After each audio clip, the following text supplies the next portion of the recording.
Bueno, tengan todos muy buenas noches. Muchísimas gracias a los que en este momento están conectados.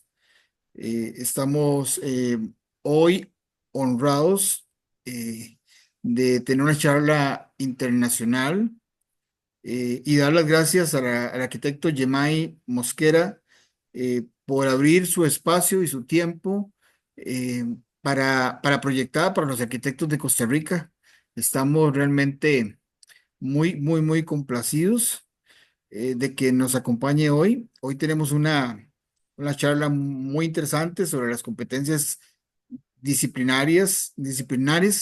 y campos de acción de la arquitectura. Me parece excelente el tema. Creo que es muy importante que podamos eh, abarcarlo con la seriedad que se merece. También, si tienen alguna consulta, vamos a dejar todo para el final para que pueda el arquitecto poder hacer su exposición con tranquilidad y después, por favor, hagan apuntes de los que quieran participar y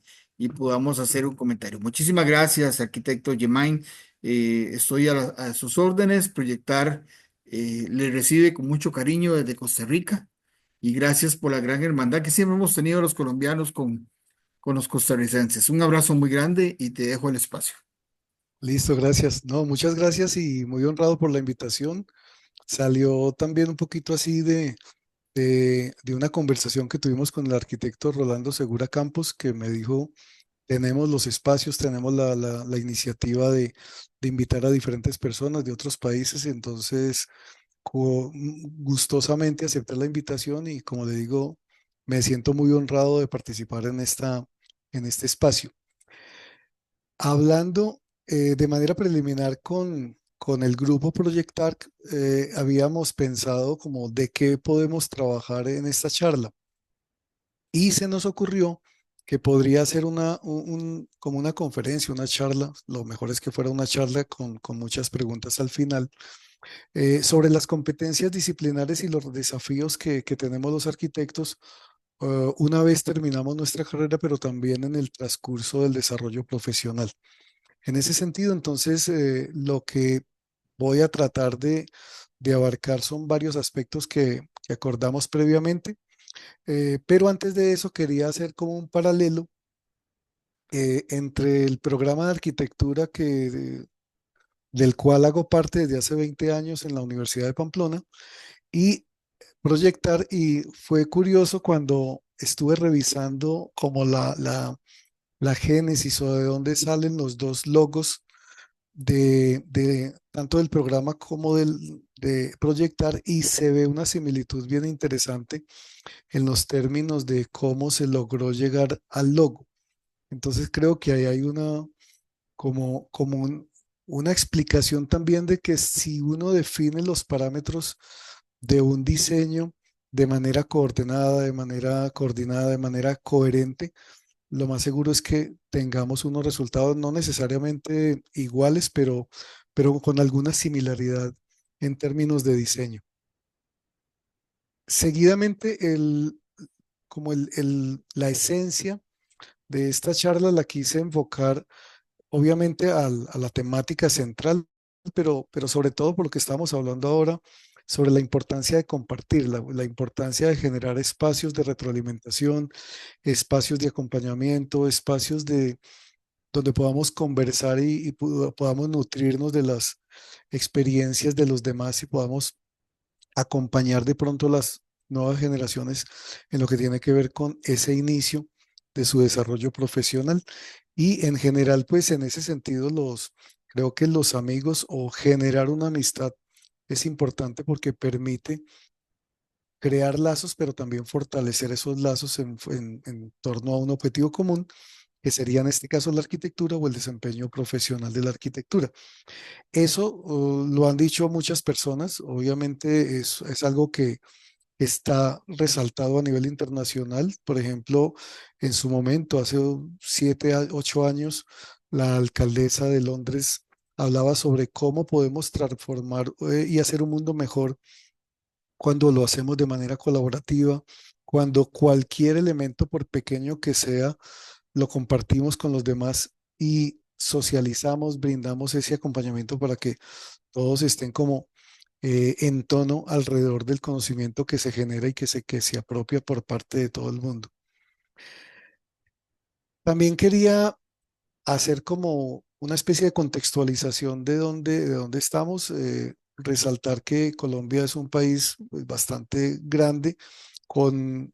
di- se habla mucho de que somos un país de regiones porque cada región tiene sus particularidades culturales, económicas, ambientales. En este caso yo estoy al nororiente de Colombia, en el departamento norte de Santander,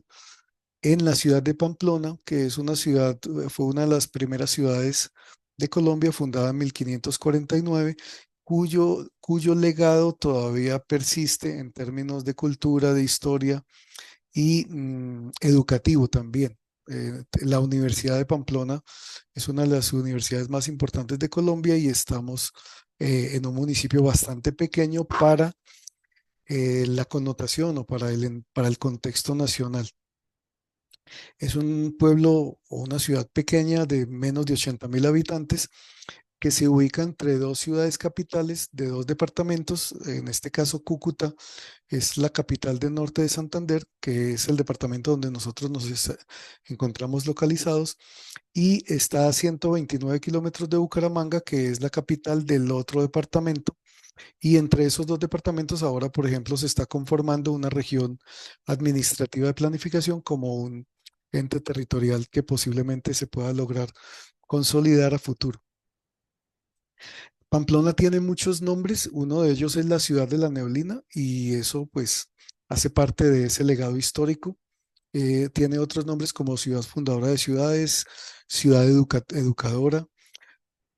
pero hay algo que caracteriza a Pamplona sobre muchas ciudades, es que en algunos momentos del año, como por ejemplo hoy, tenemos un cielo azul radiante, pero al mismo tiempo un frío bastante fuerte por el hecho de estar a 2.400 metros sobre el nivel del mar. Eso hace que sean unas condiciones interesantes y muchos resaltan este color tan intenso, azul tan intenso como un elemento particular de Pamplona, porque evidentemente, debido al cambio climático y sobre todo a la contaminación ambiental que genera el ser humano, pues no muchas ciudades tienen el privilegio de tener un cielo tan azul. Bueno, esto era como para contextualizar en dónde estamos ubicados, la Universidad de Pamplona, el programa de arquitectura,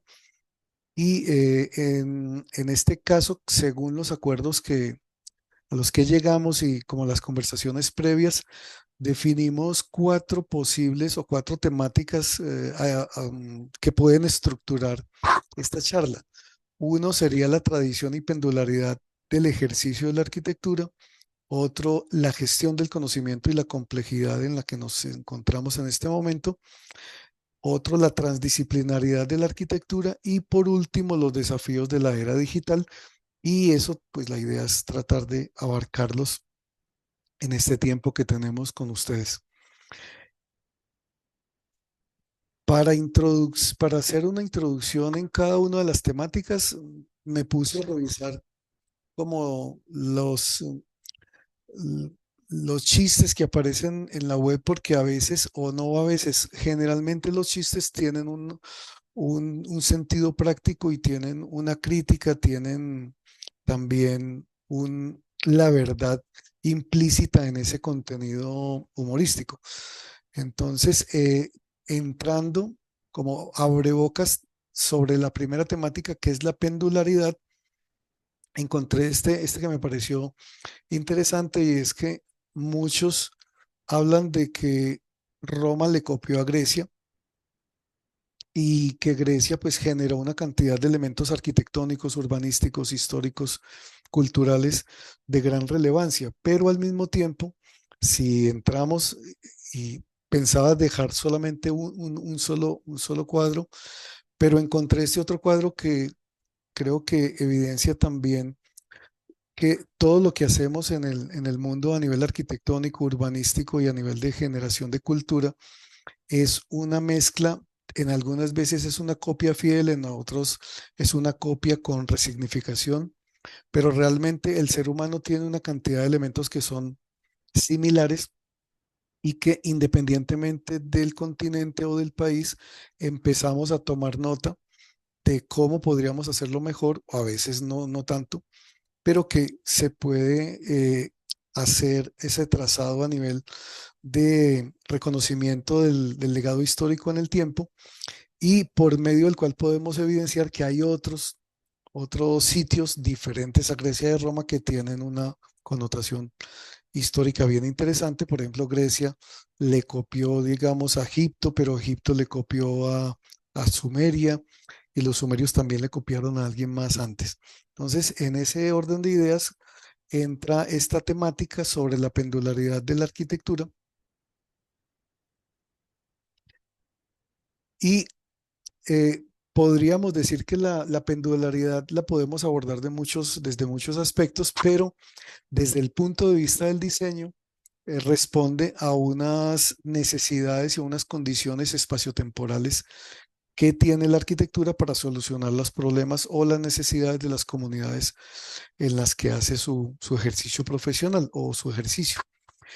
Eh, las, la forma como se desarrolla la arquitectura depende de muchas cosas y la repetición de los diseños también depende de muchas cosas. En este caso, o en muchos casos depende de las capacidades técnicas y tecnológicas y obviamente constructivas de los materiales, patrones, tipologías que se tengan en ese momento histórico y de las prioridades funcionales, estéticas, políticas, económicas y de muchos otros sentidos que inciden en la generación de esa obra arquitectónica o ese legado arquitectónico. Y ese legado siempre oscila a veces de una manera regular. Por ejemplo, en el caso de las soluciones planimétricas, se ha observado que son consecuentes con la necesidad del ser humano de generar una geometrización del espacio habitado. Por ejemplo, en el caso de antes de Cristo, lo que aparece acá en las primeras imágenes son planos esculpidos en piedra sobre los cuales uno puede evidenciar esa connotación geométrica del espacio habitado, también la connotación geométrica y generalmente rectangular del patio como elemento central de las edificaciones y ha trasegado hasta hoy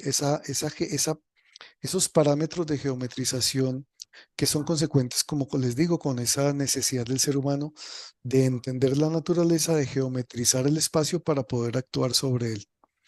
Pero también quería llamar la atención sobre otros elementos que no necesariamente son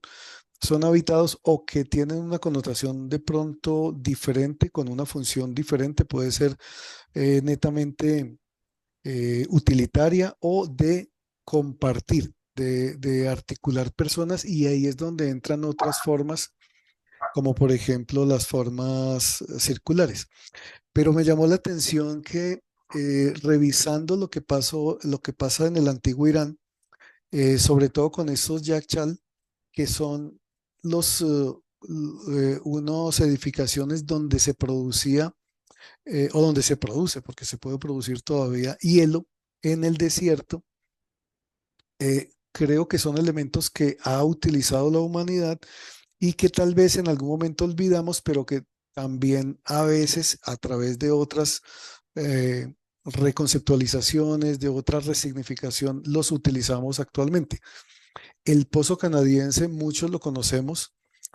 cómo actúa y sabemos que de pronto recoge la tecnología que se usa en los metros,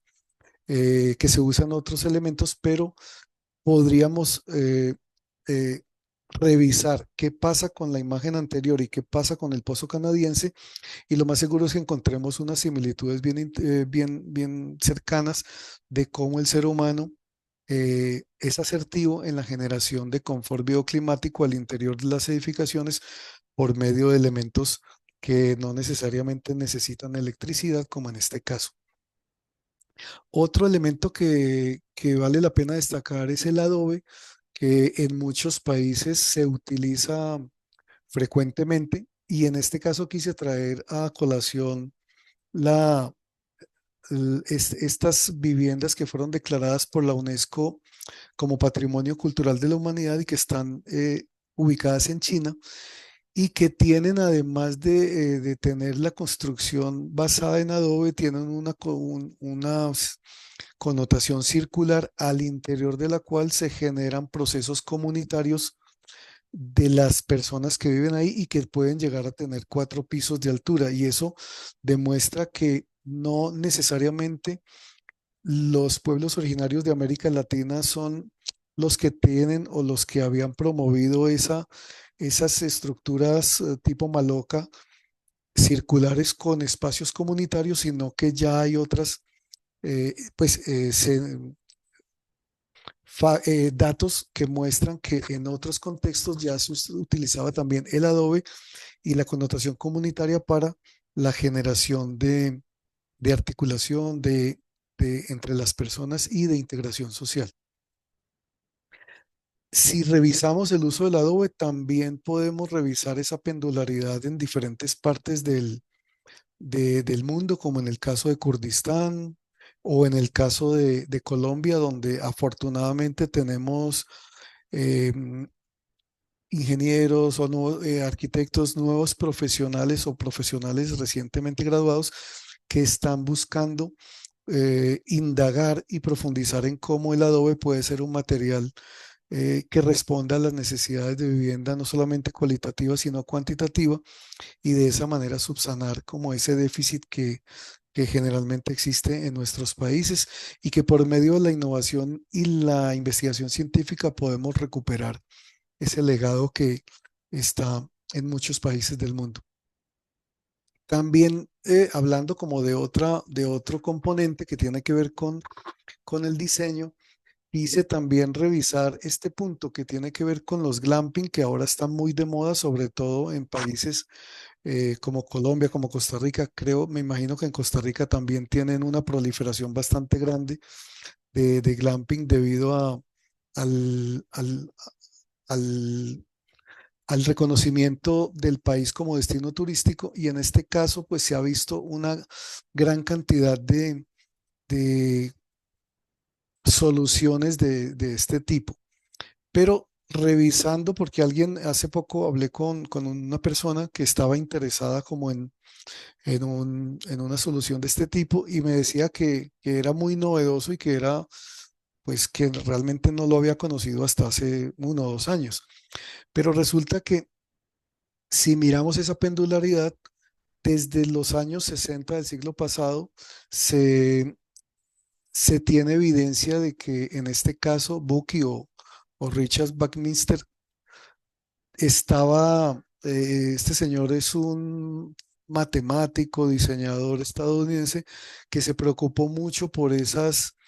generar esas estructuras, esos domos y que tuvo un reconocimiento porque además se fue a vivir ahí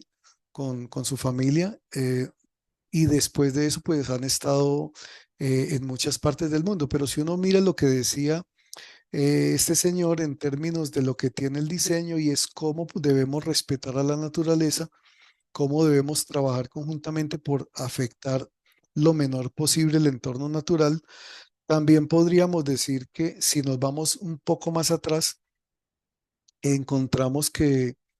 en África el tejido y la respuesta que tenían a nivel social, a nivel cultural y a nivel de los materiales disponibles, también podría uno decir que es como un antecesor a esas estructuras o a esos domos que se están construyendo ahora y que se plasman en esos glamping que son bastante conocidos. Entonces, ahí podemos también ver esa pendularidad del ejercicio de la arquitectura. Y en lo que tiene que ver con las ciudades, muchas veces o generalmente nosotros hacemos alusión a Grecia como la ciudad o el país, o recordemos que Grecia era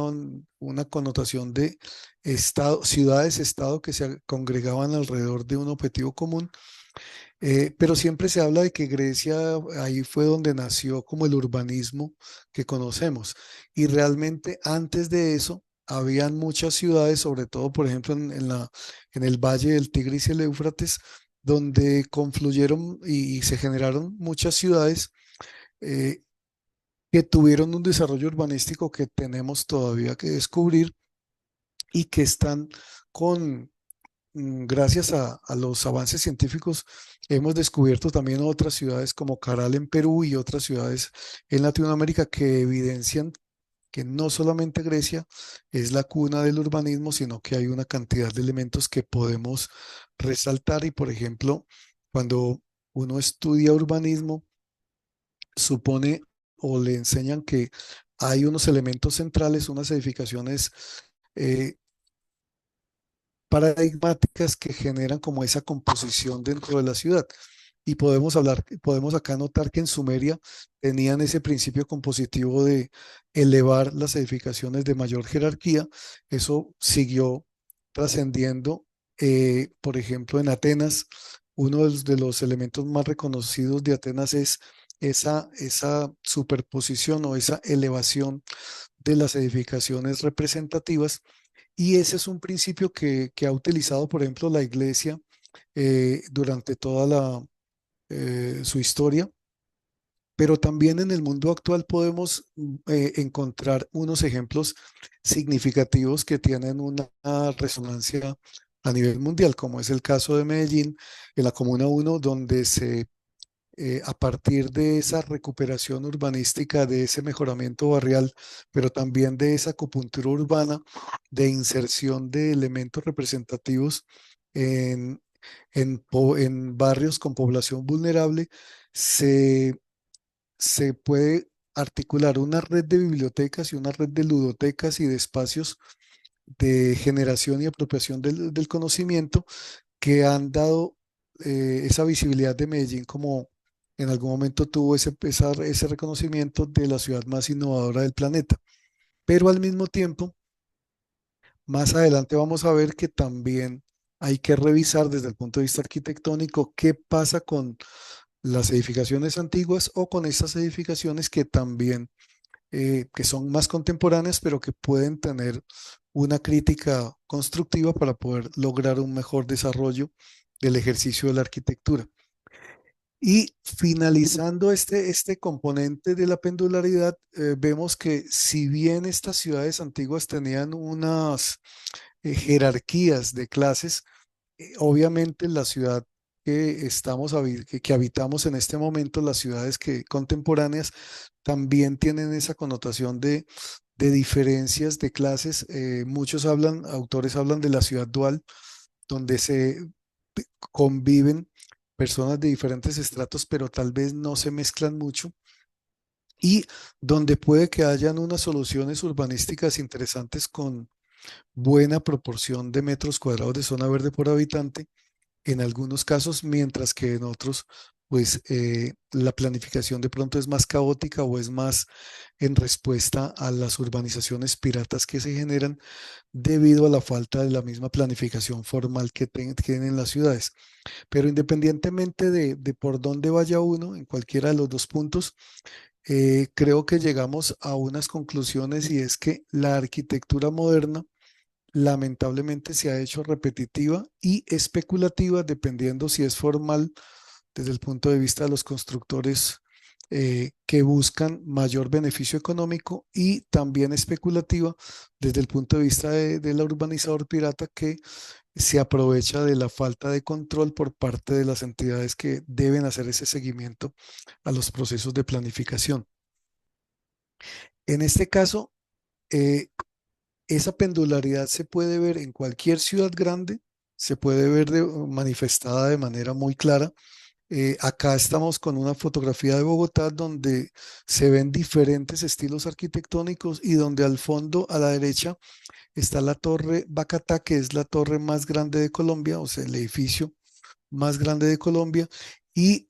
lo más bueno, interesante la mezcla de elementos, pero quería como acotar que en este edificio Bacatá, a partir del piso 35, por algunos problemas que se tuvieron en términos de disponibilidad de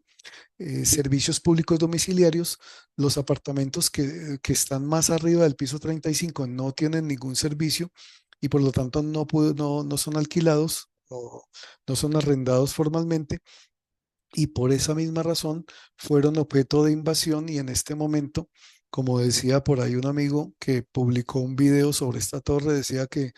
es el tugurio o la favela más alta de Colombia porque del piso 35 hacia arriba es una invasión. Eso también para mostrar que esa pendularidad no solamente está en los procesos de diseño, sino en las acciones del ser humano en el territorio. Bien, el segundo punto, como pueden recordar, tiene que ver con la complejidad en la que estamos viviendo en este momento, obviamente debido a muchos casos, como por ejemplo la innovación tecnológica y la gran cantidad de conocimiento al que tenemos acceso. Esa forma de ver la complejidad también depende de cómo uno lo percibe, de esa predisposición, de ver lo bueno o de ver lo malo que tiene esa complejidad. Algunos hablan de que, no, que cada vez que estamos trabajando en algo nos cambian las condiciones. Que quise traer a colación esta frase que me gusta mucho. Muchos se la atribuyen a Quino, pero sobre todo a Mafalda, que Mafalda como que es la que dijo esta frase. En su momento le preguntaron a Quino si realmente él fue el que la tomó y él decía que no. Es también esa pendularidad del conocimiento. Él decía, realmente yo lo utilicé en un libro, pero la primera vez que lo vi fue en un graffiti en Quito y me pareció interesante y lo plasmé en un libro, pero yo no soy el autor y eso lo reconoció Quino y eso también hace parte como de lo que estábamos hablando de estos dos elementos que están conjugándose, en este caso la pendularidad con la complejidad de los elementos. Acá eh, brevemente, la idea de la complejidad surge de que a raíz de algunos avances científicos y tecnológicos, pero sobre todo a nivel de ese antropocentrismo que tiene el ser humano y del egocentrismo disciplinar, se generó en los años, en los siglos XVIII y XIX una suerte de crisis en términos de gestión del conocimiento que exigió avanzar en esa formulación de elementos que pudieran transversalizar todo lo que tiene el ser humano a nivel de conocimiento. Y acá aparecen unos aportes que se dan tanto desde las filosofías orientales con el yin y el yang y ese equilibrio que debe haber entre el orden y el desorden, entre el caos, entre los elementos, en la pugna que hay en el universo por lo que llaman el orden y el desorden o la pugna que hay entre la civilización humana con respecto a lo bueno y lo malo, pero también quería traer a colación este otro elemento que es particularmente es el símbolo, el logo de Señal Colombia, pero que tiene que ver más sobre todo con una connotación histórica de los pueblos originarios de Colombia y que está representado en tres elementos que están articulados que están articulados y que tienen interacción, y uno es la vida como elemento de fecundidad, el otro es el pensamiento como elemento que permite evolución, la evolución y la trascendencia, y el otro es la generación o la transformación de la materia de manera cíclica, no solamente en términos de sólidos, sino también del agua y del aire, y eso demuestra que no solamente los orientales, las culturas orientales tenían una percepción o una visión de la complejidad del mundo, sino que también las culturas precolombinas también tienen ese aporte. Y si miramos también en la historia del ser humano, vemos que tal vez como arquitectos, eh, en algún momento pudimos leer, pudimos aprender que la teoría de la Gestalt propuso esta frase, el conjunto es más que la suma de las partes, pero no siempre nos dicen o entendemos o asumimos que esa frase ya la había dicho muchos siglos atrás Aristóteles y que tal vez en esa pendularidad, pero ya del impacto que genera, estamos hablando ya de, en este caso, de la segunda ley de Newton, el impacto que genera el movimiento, en este caso el movimiento sería como del conocimiento, es esa aplicación del conocimiento que repercute a través de los siglos y por eso es importante también crear conocimiento. Por eso es importante profundizar en esos aspectos que hacen parte de la vida cotidiana. Y ya entrando en lo que tiene que ver con el mundo contemporáneo, podemos ver que hay una complejidad creciente por efectos de la cantidad de información que estamos manejando,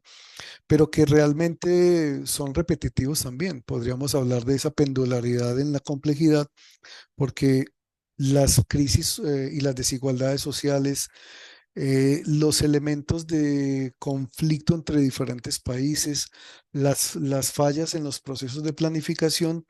demuestran de que también se repiten los aciertos y lamentablemente se repiten los desaciertos. Entonces, ahí toca revisar qué estamos haciendo nosotros como arquitectos para poder dar una respuesta efectiva a los desafíos que plantea esta época, que como decía, y vamos a tratar un poquito más adelante en la última temática, somos la última generación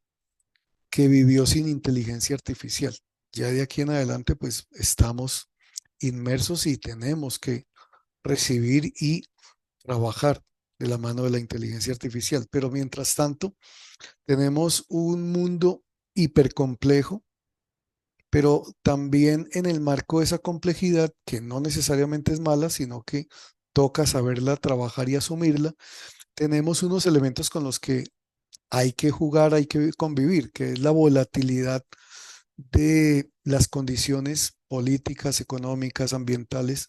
la incertidumbre de lo que puede pasar mañana en términos de desarrollo en cualquier país o en cualquier escala de aproximación al territorio, la ambigüedad de los elementos y sobre todo la fusión que hay entre conceptos que hace 5 décadas, 6 décadas, 8 décadas eran aparentemente antagónicos, pero que en este momento se empiezan a mezclar por efectos de esa misma complejidad y ahí en esa ambigüedad, pero no en la polarización del péndulo de los extremos, sino en la parte central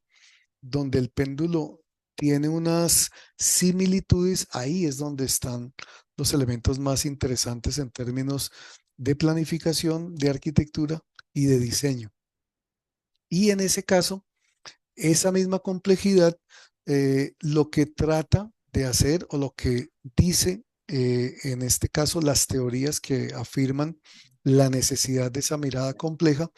es que tenemos que pasar de una mirada simple, de ese paradigma simple o sectorial que se tenía hasta antes de la generación de la teoría general de los sistemas, que fue en 1948. Hasta antes de esa teoría se hablaba de que cada profesión, cada disciplina debería dar respuesta a las necesidades del entorno. Ese enfoque reduccionista lo que hizo fue dejar de lado esa cohesión y ese compartir del que hablábamos desde el comienzo. Por lo tanto, lo que propone la complejidad es generar o ver la realidad desde una manera más integral, más holística, que permita ver las múltiples interrelaciones que tienen los elementos que componen cada conjunto o cada sistema. Pero, ¿qué pasa cuando uno entra en ese momento de lograr detallar cuál es la complejidad de la realidad? Pues que toca volver a lo simple, toca volver a contar, toca minimizar, toca sintetizar toda esa gran cantidad de elementos para poder lograr llegar al público, llegar al cliente, en este caso al cliente de nosotros los arquitectos, con unos procesos y unos proyectos que resuman esa complejidad, pero de una manera muy simple y es recoja todo lo que sabe en unos elementos bastante sencillos de explicar y de entender. Y ahí aparece lo que muchos han dicho, tanto desde otras disciplinas como en el caso de la arquitectura, y es la simplicidad, la necesidad de generar elementos muy sintéticos, muy minimalistas, muy elementales que puedan demostrar que contengan la complejidad, pero como les digo, eh, que se puedan entender fácilmente y por lo tanto es no complicarse, sino tratar de abordar la mayor cantidad de variables posible y plasmarlas en la menor cantidad de elementos de diseño posible también. Pero al mismo tiempo tenemos algo que es inherente al ser humano y es que por efectos de la procrastinación, por efectos de dejarlo todo para última hora, no generamos ese proceso creativo para lograr ese menos es más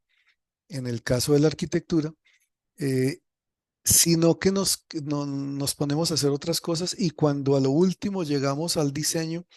entregamos es en los últimos momentos. Y por lo tanto, creo que ahí es donde tenemos que trabajar mucho los arquitectos y es en torno a la procrastinación, en torno a hacer las cosas en el momento oportuno y a tener el tiempo para inspirarse y para generar un proceso creativo serio y sólido. Esa es una tarea que tenemos nosotros. Y ya muchos han hablado de ese punto, de que el cerebro es un músculo y tenemos que hacer que funcione, tenemos que hacer ejercicios, ejercitarlo para que cada vez produzca esos procesos de manera más rápida, pero de manera más consciente. Y ahí aparecen unas posibilidades. Por ejemplo, saliendo de Pamplona hacia otra ciudad que les comenté al comienzo, que se llama Bucaramanga, hay un páramo que tiene más de 4.000 metros sobre el nivel del mar. Está muy alto. Y en una de las cafeterías donde una vez paré para tomar algo, vi este elemento. Y es bien interesante porque uno diría, es una nevera, pero no necesita puerta, no necesita electricidad, pero sí vale la pena usarla como nevera por el efecto de que permite como esa compilación de elementos y entonces uno podría decir, es inútil vender neveras en el páramo de Berlín, así se llama, o al contrario, ¿por qué no vender neveras que no funcionen en el páramo para que la gente pueda exponer sus productos en todas las cafeterías que hay en el páramo que no necesitan ningún tipo de electricidad para generar frío? O por ejemplo, un proceso creativo un poquito disruptivo que muestra cómo podríamos nosotros entender qué pasa debajo de un lago. Y eso pues lo han demostrado algunos artistas. Esto es en Tampa, en el aeropuerto. Y son elementos que a veces duran mucho, a veces son muy temporales y ahí es donde también aparece esa arquitectura efímera que también hace parte del ejercicio profesional de la arquitectura o de nosotros los arquitectos. Pero sobre todo en el caso de la creatividad,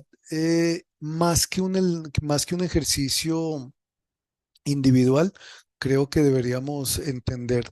la, la creatividad como un proceso colaborativo. De eso estábamos hablando también al comienzo, cómo hacer que muchas personas participen en estos procesos. Y como ejemplo les traigo un pueblo en Colombia que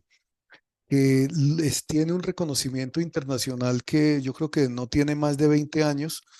y es que en algún momento,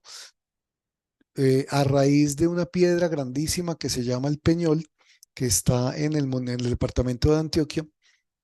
y el reconocimiento turístico que tiene esa piedra, más no el municipio de Guatapé, que no tenía ese reconocimiento, se dieron a la tarea de generar unos procesos de desarrollo turístico a través de la reivindicación de los zócalos y de otros elementos como las materas en las fachadas. Eh, Cada una de las casas tiene como la tarea de generar como un escudo, y ese escudo es propio de cada una de las viviendas, de tal manera de que todas las viviendas tienen diferente zócalo, y de esa forma se conformó pues uno de los pueblos más coloridos de Colombia, que ahora tiene un reconocimiento internacional, como les decía, a partir de esa creatividad eh, colaborativa entre muchas personas. Pero también la creatividad podría ser y me gustó mucho este de proyecto, es arquitectos que contradicen el cuento de los tres cerditos. Recordemos que los tres cerditos, el cuento de los tres cerditos decía que en la casa que era de paja, el lobo sopló y la pudo tumbar hasta que pudieron llegar finalmente a la casa de material de ladrillo donde ya pudieron resguardarse el lobo. Pero acá uno podría decir, yo puedo demostrar de que el cuento de los tres cerditos no es completamente cierto y puedo diseñar una casa en paja con unos, de pronto, no necesariamente innovación estructural, porque puede ser que sea retomar en esa pendularidad de los materiales, retomar unas técnicas ancestrales para construir una, una edificación, un equipamiento colectivo con todas las condiciones tecnológicas de hoy, pero en este material que es muy noble. En general, lo que tendríamos o una de las tareas grandes que tenemos es cómo personificar, cómo apropiarnos de nuestro quehacer para que podamos, como decía alguien, vivir de un hobby, para estar tan apasionados por la arquitectura que no tengamos que trabajar, sino que nos paguen por hacer lo que nos gusta, que sería un hobby. Eso es una tarea que también podemos o tenemos que trabajar y para eso se necesita pasión, pero al mismo tiempo siempre hay unos elementos que van a favor y otros elementos en contra. Uno de los elementos que tenemos cuando recién salimos de egresados es que el cliente nos pide diferentes tipos de diseño y nosotros de manera pues desprevenida le entregamos los diseños y posiblemente no nos llamen porque ya le estamos entregando todo. Entonces, también toca ser asertivos no solamente en el diseño, sino en la forma como vendemos nuestro ejercicio profesional. Y otro elemento es que es la empatía. Generalmente la empatía es algo que caracteriza al arquitecto porque debemos tener la capacidad de ponernos en los zapatos de los demás para lograr a través de las expectativas y las necesidades de los demás cumplir esos sueños a través del diseño arquitectónico, por ejemplo. Pero al mismo tiempo la empatía va con otro elemento que es la coherencia entre lo que uno piensa, dice y hace. Y eso también es clave para tener un buen ejercicio profesional. Por lo tanto, volviendo al gráfico que les había mostrado de Medellín, de la Comuna 1, donde la Biblioteca España es un edificio representativo, aquí pues no solamente yo, sino que hay mucha crítica, tanto crítica o tanto concepto positivo, porque esta biblioteca recibió reconocimiento en la Bienal de Venecia, pero también se puede notar que no hay una coherencia ya no en el ejercicio, no en el actuar del arquitecto, sino en la estructura y la función, en la forma y en el contenedor y el contenido. Y acá podemos pasar de la coherencia del actuar a la coherencia de la edificación. En este caso, la edificación o en la arquitectura, la idea es que tengan una correspondencia, pero no es solamente de la arquitectura, sino que existen múltiples ejemplos de otras profesiones o de otras actividades humanas donde se evidencia que debe haber correspondencia entre el contenedor y el contenido y eso es clave para lograr en el caso de la arquitectura una buena proyección. En este caso, para poder compilar todo esto que les acabo de comentar de la complejidad, es clave que si estamos en estos cuadrantes que han sido definidos por muchos autores, sobre todo en los de arriba, donde generalmente como arquitectos nosotros somos buenos, pero no sabemos por qué, tal vez somos inconscientemente competentes, cómo lograr pasar de de esa competencia sobre la cual no tenemos mucha claridad a ser competentes de manera consciente. Y ahí es donde está uno de los grandes retos del ejercicio profesional y es cómo no solamente en el ejercicio profesional, sino antes en la formación de los arquitectos, generamos pensamiento crítico, generamos posibilidades para que tengamos mentalidad abierta, que podamos autoorganizarnos, que haya superación y que haya también metacognición, que es la conciencia de estar consciente, esa doble conciencia de cómo lograr que lo que nosotros sabemos y hacemos, estamos completamente seguros de que lo estamos haciendo bien porque recoge una cantidad de elementos como los que les acabo de hablar, de empatía, de coherencia, de pendularidad, de complejidad, que están trabajando simultáneamente en el ejercicio. Y además de eso, hay un elemento clave que se está trabajando mucho afortunadamente ahora en las universidades y tiene que ver con las capacidades blandas. Ustedes también saben, yo creo que ya lo han vivido, que no necesariamente el mejor estudiante de la universidad es el que tiene mejor desempeño profesional y es posiblemente debido a que no tiene tanto manejo de las habilidades blandas, mientras que estudiantes que no son tan brillantes en términos de las notas, que a veces las notas tienen alguna subjetividad, en algunos casos no, pero tienen más habilidades blandas para lograr esa inserción en el mercado laboral y esa inserción en lograr un buen ejercicio profesional. Para eso, cuando tengan tiempo, les recomiendo pues no es no es solamente el gráfico, es una concepción de Japón donde muestra la forma como uno puede lograr no solo canalizar esa pasión, en este caso por el diseño, por la arquitectura, por la planificación, por el ejercicio, y es cómo canalizar esa pasión a través de cómo poder responderle al mundo, a las necesidades del mundo, cómo la profesión y la disciplina pueden lograr mejorar esos elementos y cómo necesitamos vocación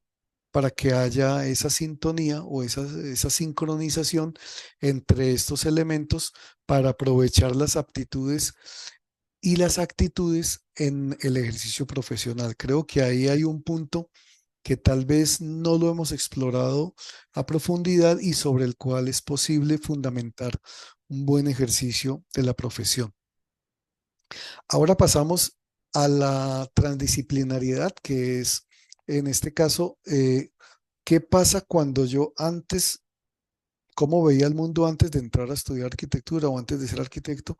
Y en el marco de esa complejidad que acabamos de ver, cómo empezamos a transversalizar el conocimiento desde la disciplina. Para eso, podríamos entonces revisar qué es la arquitectura. No la arquitectura en términos eh, tan históricos, porque antes se hablaba solamente de que la arquitectura era hacer edificios, pero podríamos revisar qué está pasando con las definiciones que tenemos hoy de la arquitectura y sobre todo a la luz de unos enfoques que tienen que ver ya no con una multidisciplinariedad que tiene que ver, que está articulada como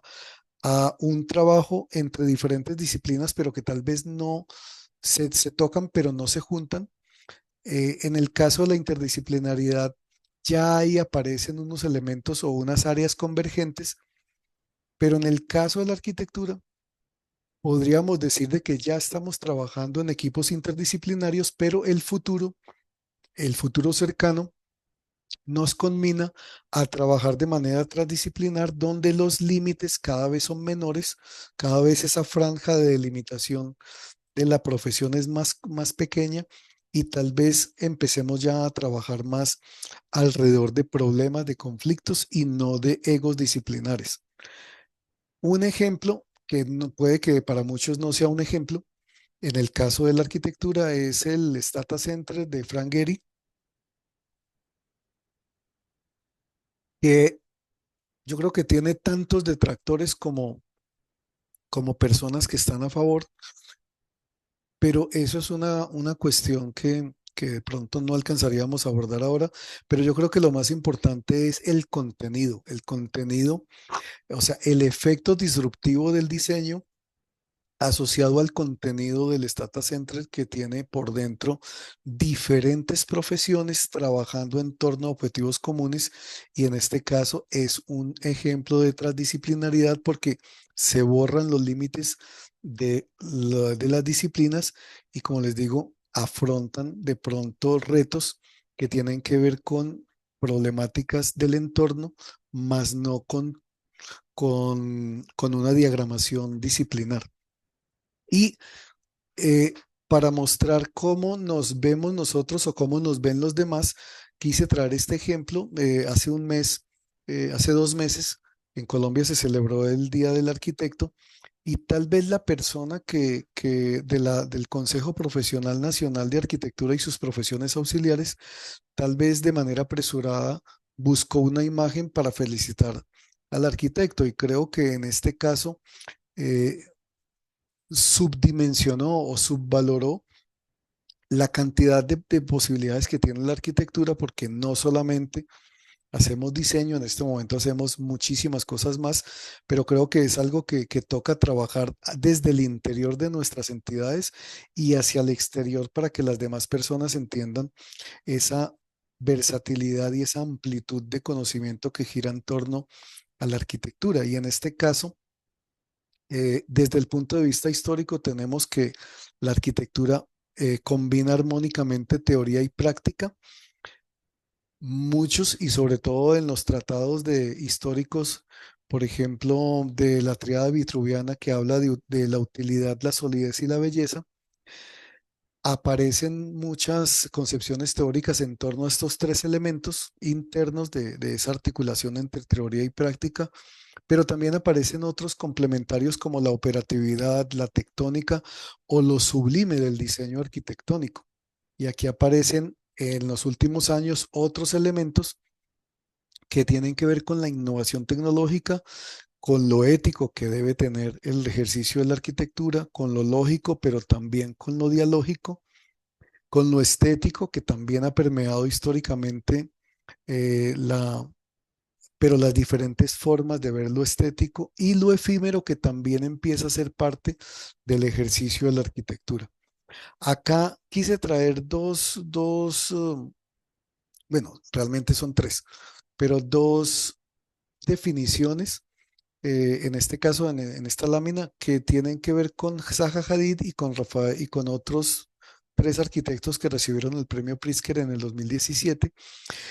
Acá ya se habla más de los elementos más que recogen la complejidad y que recogen otros aspectos más allá de solamente el edificio arquitectónico y que tiene que ver con la complejidad de las relaciones sociales, culturales que hay en el mundo y con la forma como la arquitectura resume en un solo ejercicio o podría resumir muchas partes o todo el universo, porque puede en esa estructura fractal, puede recoger todo lo que hay en términos de evolución histórica. Y acá me permito pues traer también un aporte que hice en el 2009 y que tiene que ver con una definición que aboca también a las relaciones espaciotemporales a que la arquitectura no solamente es tangible, sino que podemos nosotros generar procesos intangibles. Por eso se habla de territorios metafóricos, por eso se habla de identidades culturales y del papel que tiene el arquitecto en este abordaje de los elementos fenomenológicos, de los elementos antropológicos y que ahora últimamente ha sido objeto de mucho estudio por parte de los arquitectos y obviamente que esas formas espaciales de representación sociocultural deben responder y deben estar en sintonía con las necesidades y con las condiciones que genera el entorno en determinado momento de tiempo. Entonces, creo que aparecen unas definiciones un poquito más interesantes de la arquitectura que van más allá de esa estructura inicial de solamente diseñar una tipología de edificaciones. Y acá quisiera traer a colación en Colombia tenemos una ley que es la 435 de 1988, por medio de la cual se crea el Consejo Profesional Nacional de Arquitectura y sus profesiones auxiliares. Antes de esa ley, antes de ese año, hacíamos parte del Consejo Nacional de Profesional de Ingenierías. Nos dividimos y en esa ley, además de crear el Consejo Profesional, también establece diferentes campos de conocimiento que están articulados y que tienen interrelaciones. En este caso, el proyecto arquitectónico, obviamente, tal vez como uno de los elementos centrales, pero aparecen otros aspectos también muy interesantes como la técnica y la tecnología, la historia, el urbanismo, la teoría y crítica, la planificación y la representación como un elemento también aparte del ejercicio profesional. Y sobre la base de estos elementos también muchas escuelas de arquitectura, muchos programas, pues generan sus currículos, sus planes de estudio para poder responder no solamente al proyecto arquitectónico, sino a toda esta gran diversidad de posibilidades que tenemos los arquitectos en nuestro ejercicio profesional. Alrededor de todos esos elementos hay algo que tiene, pues hay algunos aspectos que tienen como una connotación transversal también a la parte de la arquitectura como transdisciplina, y es la relación con el clima y la relación con la naturaleza, perdón, con la cultura. La relación con la naturaleza y la relación con la cultura son dos elementos que están intrínsecamente articulados al ejercicio de la arquitectura y que a veces, lamentablemente, no respondemos de manera coherente sobre esos dos condiciones del entorno. En este caso, muchos hablan de cómo debemos responder efectivamente, pero tal vez nos hemos equivocado en la forma como vemos la búsqueda o cómo abordamos la búsqueda de la respuesta. Tal vez la respuesta la tiene la misma naturaleza, porque la naturaleza es muy sabia y evoluciona de manera tal que cada ser vivo en el planeta responde a unas condiciones particulares de ese contexto. En el caso del ornitorrinco, por ejemplo,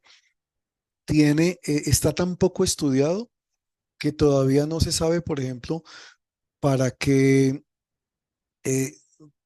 para qué, o sea, para qué utiliza algunos elementos eh, que tiene el ornitorrinco como elemento. No se sabe si es elemento de defensa o si es elemento de ataque, pero de todos modos es un elemento, es un aspecto de supervivencia. Por ejemplo, el ornitorrinco tiene bioreceptores, tiene mecanorreceptores, tiene elementos que podríamos equiparar con la innovación tecnológica y podríamos decir una edificación o una solución arquitectónica podría ser un ornitorrinco, eh, responder a unos parámetros de belleza que no son los patrones de siempre, podrían ser unos patrones diferentes, de construir esos patrones de belleza y posiblemente a través de estos elementos de la naturaleza, a través de los enfoques como la biomimesis, podríamos tener una respuesta más efectiva desde el ejercicio a las condiciones cambiantes del entorno. Y acá hay algo bien interesante, y es que en una zona hay un barrio de Suecia, de Estocolmo, que ha ganado, o sea, en un solo barrio que es relativamente nuevo,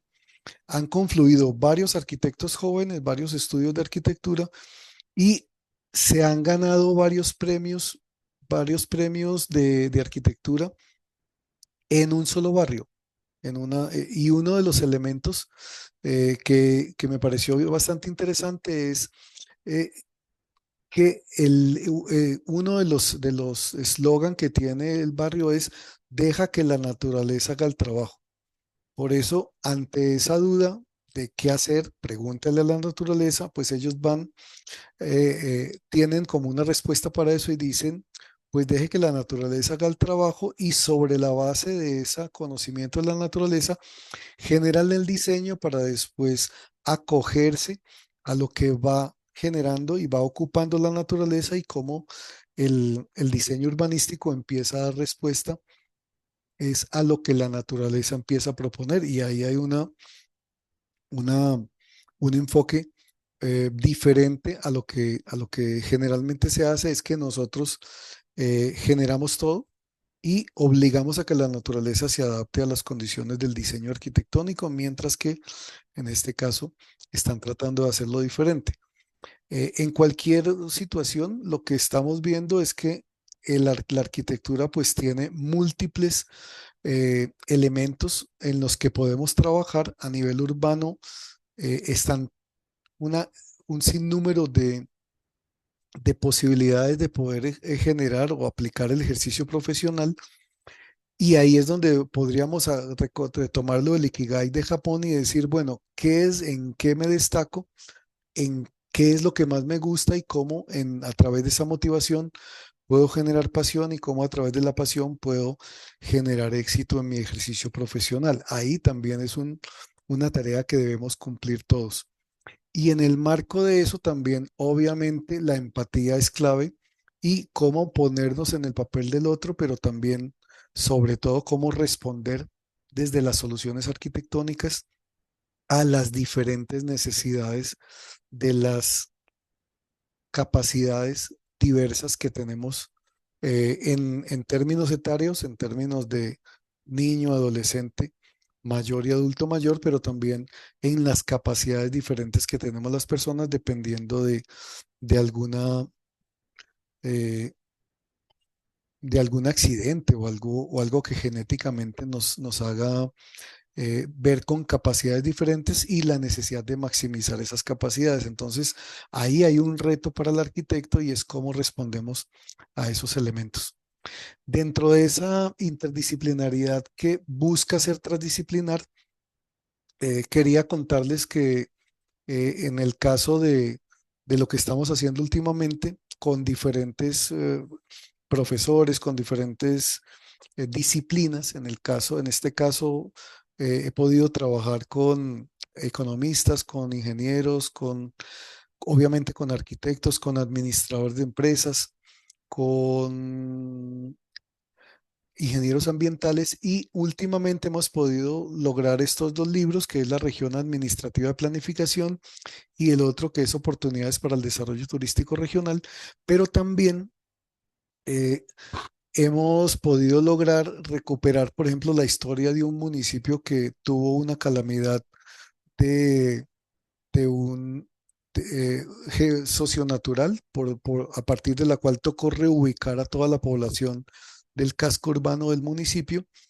Eh, un libro que estamos terminando en este momento que es Desaprendiendo la Arquitectura y que tiene mucho que ver con la charla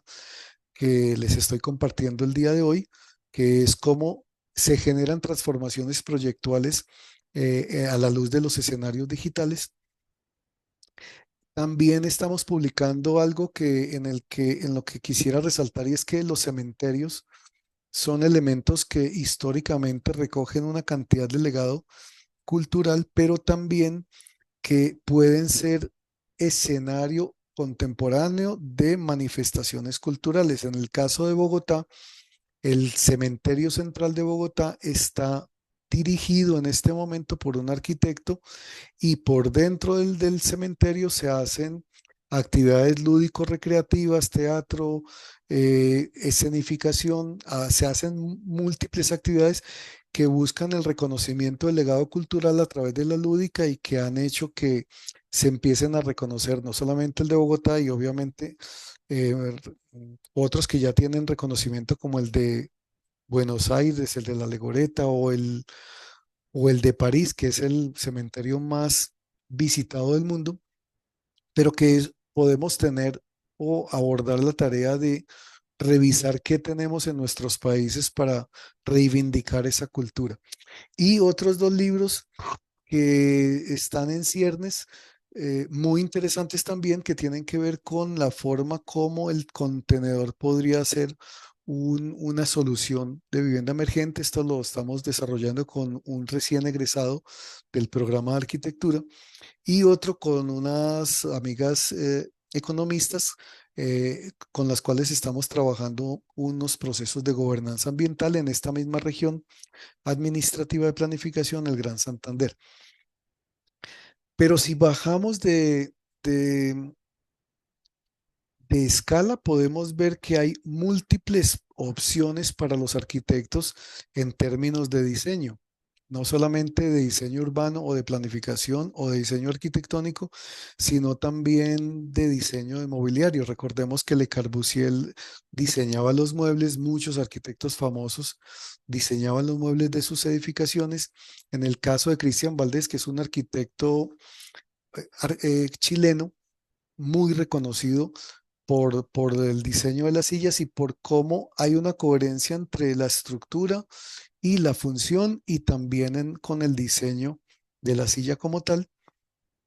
Otro ejemplo de la diversificación de la profesión es Dinara Casco, es una ucraniana, precisamente de la ciudad donde yo estudié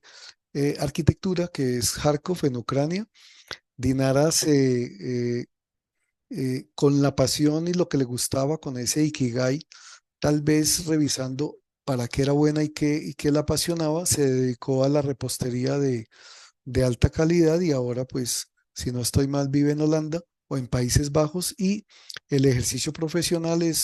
está enfocado es al diseño, la aplicación del diseño arquitectónico en repostería, pues en este caso gourmet. También tendríamos que revisar que no solamente los arquitectos podemos acoger esa transversalidad del conocimiento y ahí es donde entra como esa preocupación. O sea, nosotros nos adentramos en otras profesiones, en otras disciplinas, en otros campos profesionales, que es en el del diseño, pero también los diseñadores al mismo tiempo pueden entrar en esa eliminación de los bordes, de los límites disciplinares, también entran otras personas que son muy creativas y ahí es donde creo que está como esa competencia sana y esa competencia interesante y es cómo podemos ser tan creativos que podemos lograr diferentes tipos de mobiliario o como en el caso de uno de los profesores acá del programa de arquitectura que está trabajando muy de la mano de un grupo de investigación de matemáticas y que ha desarrollado en este caso unos bloques térmicos para edificaciones. En este caso fue hace poco, el profesor Javier Mariño fue nominado al lápiz de acero, que es uno de los escenarios donde se premia el diseño en diferentes escalas de aproximación al territorio. De tal manera que podríamos decir que en esa transdisciplinariedad, los límites que nosotros nos ponemos dependen de las limitaciones que tengamos nosotros en términos de conocimiento. ¿A qué le estamos apuntando? ¿Qué nos interesa saber y qué pasión le ponemos por aprender cosas que nos pueden ayudar a ser mejores profesionales y que nos amplían las capacidades en el ejercicio profesional? Y por último, acá es como el abrebocas de la última. Este es el último componente que tiene que ver con los desafíos de la era digital. Eh, Puse este elemento que me pareció interesante porque yo soy de la época de los 80 cuando ya estaba consciente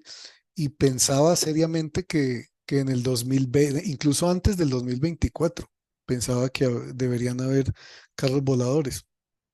Y en este momento hay en esa pendularidad del conocimiento también hay por un lado, una innovación tecnológica deslumbrante, pero por el otro lado digámoslo así, unos elementos que conservan tradiciones, pero que también conservan ausencia de conocimiento y que tal vez hagan que no todos estemos a tono con esa competencia y ese conscientemente competente que deberíamos ser en todos los aspectos de la vida. Entonces, ahí es donde empezamos a revisar o debemos empezar a revisar qué desafíos nos plantea la era digital. Para empezar, podríamos abordarlo desde este punto. La arquitectura debe responder a una necesidad a través de un satisfactor. El satisfactor es la solución arquitectónica para poder lograr algo. A manera de ejemplo, no podemos nosotros seguir con las mismas soluciones arquitectónicas cuando han cambiado las formas de, en este caso, por ejemplo, del entendimiento. Antes el entendimiento se podía dar con un libro simplemente o en dos dimensiones y por lo tanto, si ustedes ven a la izquierda y a la derecha en la parte superior están la necesidad dependiendo de esas condiciones tecnológicas y posiblemente hace 100 años, hace 200 años, esta estructura del diseño de un salón podría estar bien. Pero en el caso del día de hoy, tenemos que ofrecer unos satisfactores que estén acordes con esa necesidad, pero con el entorno también. Y es que la era tecnológica nos plantea diferentes tipos de formas de abordar el conocimiento, pero también nos plantea la posibilidad de generar sistemas alternativos que no necesariamente tienen que ver con la tecnología, sino que pueden ser divergentes y que pueden ser incluso mejor, eh, con mejores resultados que o unos elementos de alta tecnología. Por lo tanto, habría que revisar, y es una tarea que tenemos los arquitectos, es cuáles son las necesidades humanas que buscamos satisfacer y cómo generamos los satisfactores. Porque el problema de la sociedad de consumo es que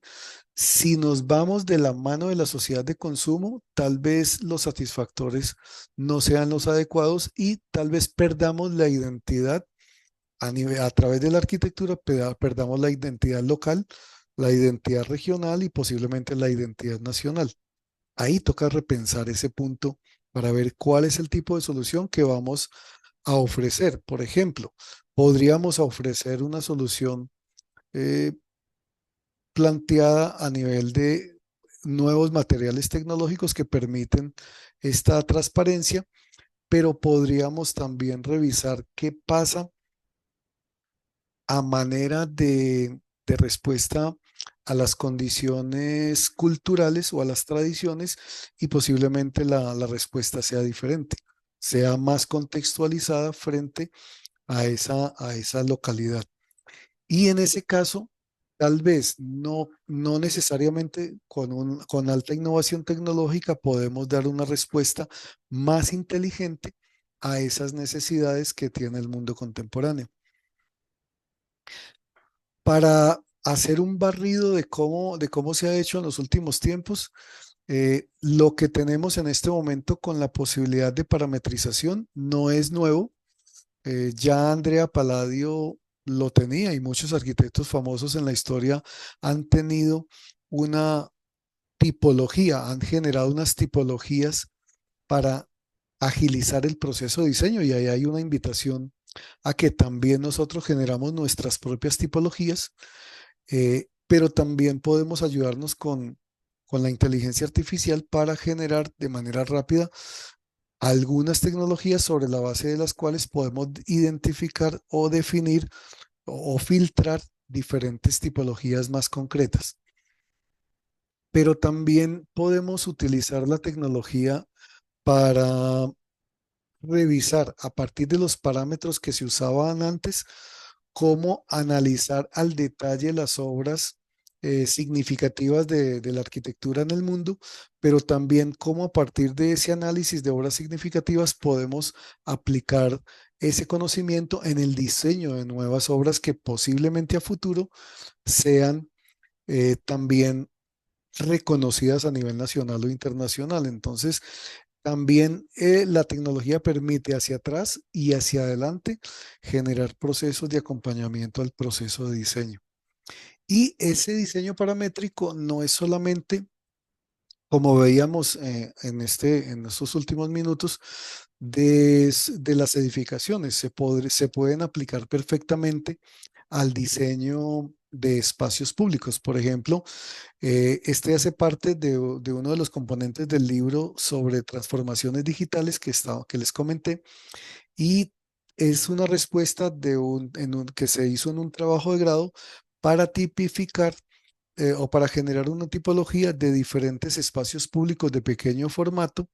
y cómo a partir del diseño paramétrico podemos ofrecer rápidamente, pero de manera muy consciente, diferentes tipos de soluciones a esas necesidades que tienen los diferentes espacios de pequeño formato. Otro elemento que está muy de moda y que tenemos que estar incorporándonos en este punto es la metodología BIM, porque permite agilizar los procesos y disminuir los costos no solamente en el diseño, sino en la construcción y en el seguimiento y control de las edificaciones. Y acá un ejemplo claro es algo que particularmente yo hace 20 años no lo podría ver y es que en una materia regular de un programa de arquitectura, en este caso de nuestra Universidad de Pamplona, en la materia que no es del taller de diseño, sino que es una materia complementaria en la cual se ven técnicas de representación, en cuarto semestre, en un corte se pueden lograr no solamente el diseño, sino la solución en detalle constructiva y de materiales y económica de una edificación de 5 pisos que, como les digo, hace 5 años o hace 20 años no, pues en un taller de diseño no lo podíamos lograr. Y en este caso, en una materia con menos horas, se pueden lograr unos resultados significativos. Pero al mismo tiempo terminamos con una pregunta y esa pregunta surgió hace un par de meses, creo que en septiembre, en varios videos, noticias, personas famosas que decían que los arquitectos podríamos ser reemplazados por inteligencia artificial. Eh, Habría que revisar las respuestas porque en uno de los ejercicios que hicimos hace poco en el Congreso, en un segundo Congreso que estamos proponiendo acá desde el programa, desde el Departamento de Arquitectura y Diseño Industrial de la Universidad de Pamplona, pudimos ver que efectivamente a partir de ChatGPT y a partir de otras plataformas como Midjourney, se pueden generar con un buen prompt, con un buen mensaje, se pueden generar en unos pocos minutos el diseño de una edificación. En ese mismo congreso se hicieron otros, se hizo un taller de prototipado y de modelamiento híbrido para mirar cómo la maqueta debe permanecer como elemento de diseño, como una herramienta de diseño no final, sino un instrumento para modelar el diseño y cómo a través de estas inteligencia artificial como Runway se pueden lograr en corto tiempo plasmar a través de unos buenos mensajes un prototipado de como una maquetación de cómo podrían ser una ciudad futurista en este caso, o podría ser o un ejercicio arquitectónico urbanístico. Entonces, definitivamente la inteligencia artificial y las tecnologías digitales sí nos ayudan a disminuir los tiempos y a operativizar la cantidad de soluciones que podremos ofrecer, pero realmente lo que podemos resaltar es que la arquitectura de todos modos sigue siendo un ejercicio de diseño y de creatividad consciente, de recopilación de diferentes formas de diseño que van en el tiempo, pero sobre todo de los detalles que son los que le dan como ese valor a toda obra arquitectónica, los pequeños detalles de la recopilación de la información, de la recopilación de los saberes, los haceres, las tradiciones, la cosmogonía y la incorporación y la articulación con nuevos materiales y con nuevas herramientas tecnológicas es lo que puede permitir que nosotros sigamos siendo vigentes y que podamos seguir aportando al desarrollo del, del entorno como lo hemos hecho pues durante muchos siglos. Por último, acá pues termino quería compartirles algo y tiene que ver con lo que el mensaje con el que inicié esta presentación. Y es algo que hace 2 meses, hace mes y medio, me compartió una amiga y me dijo, Gemay, encontré este mensaje e inmediatamente pensé en ti, me dijo. Es, lo propone Michel Serés, es una forma de ver cómo podemos a través de la colaboración ser mejores personas, pero también aportar a la construcción colectiva del conocimiento. Y pues obviamente me sentí muy honrado porque que le digan a uno que uno está aportando en esa construcción y en esa apropiación del conocimiento es algo pues que pues algo que lo motiva a uno a seguir en este trasegar de la arquitectura y de contarle a los demás cómo podemos ser mejores profesionales. Hasta aquí sería entonces lo que les quería comentar. Acá pues obviamente como ejemplo siempre propongo que todas las presentaciones tengan sus referencias bibliográficas de dónde se basó todo esto y les agradezco la atención. Si están motivados de pronto a preguntar algo, también les agradezco que podamos tener una charlita acá eh, en los Gracias. términos del tiempo que nos habíamos planteado. Muchísimas gracias, arquitecto Gemain. La verdad es que una charla muy completa. Me encantó, en realidad estoy muy honrado de haberla escuchado y haber visto tu presentación. Eh, me queda algo muy interesante que es que dentro de todo la arquitectura, o sea, los arquitectos somos multifacéticos y podemos desempeñarnos a través de la creatividad en muchas otras áreas que realmente no lo pueden hacer otros profesionales. Nosotros, digamos, estamos educados para ser creativos, para, para lo que mencionaste, es un chef haciendo obras de arquitectónicas, escultóricas a través del conocimiento de arquitectura. O sea, de eso y muchísimo más. Nosotros acá en Costa Rica, quería comentarte que a través de nuestro grupo, nos hemos dado cuenta que no solamente es el tema de arquitectos, sino que a nivel empresarial, los arquitectos empresarios son distintos, tienen un manejo de visión distinta. Hay mucho emprendedurismo entre los arquitectos, hay mucho arquitecto que no solamente se dedica a la carrera de arquitectura, sino que también combinan varias acciones de Ujú, su vida. Con negocios, emprendedurismo, pero siempre vos encontrás en todo la creatividad, encontrás arte, encontrás, encontrás cosas distintas que son muy fáciles de decir. Aquí hay alguien detrás de eso y alguien que tiene una formación distinta, ¿verdad? Los arquitectos somos formados como de una manera menos básica y más a ser abiertos. Yo te lo comento porque acá en Costa Rica digamos, nosotros estamos muy sorprendidos de ver todo lo que los arquitectos hacen, o sea, demasiado multifacéticos. Eso que mencionaste de las estructuras urbanas, arquitectura urbana, todo esto, hay pintores, hay escultores, hay un bagaje muy amplio de disciplinas que van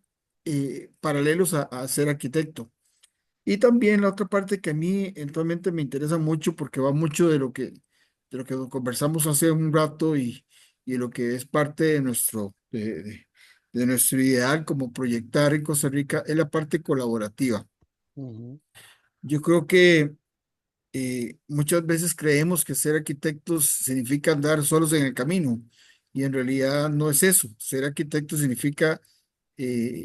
apoyarnos, ayudarnos, ir aprendiendo cada día más de las personas que saben, ir enseñando lo que uno sabe a las otras generaciones e ir haciendo un futuro donde haya más conciencia social, porque yo siempre he dicho que los arquitectos tenemos una gran responsabilidad social. Somos gestores de espacios, somos gestores de convivencia, gestores de podemos transformar la vida de una persona de acuerdo al diseño que hagamos. O sea, podemos generar tanto, podemos ser un caos en una ciudad si el diseño urbano no es el más correcto, si no manejamos bien las áreas. O sea, tenemos tanta responsabilidad social que a veces se nos olvida que, que lo hacemos, ¿verdad? Y también el ser multidisciplinario y el dejarse acompañar por diferentes disciplinas es algo muy importante para los arquitectos. No estamos solos ni sabemos todo. Sencillamente, el trabajo colectivo es sumamente importante. Gracias por tu charla de parte mía. No sé si alguno de los compañeros quiere hacer alguna mención de algo, quiere comentar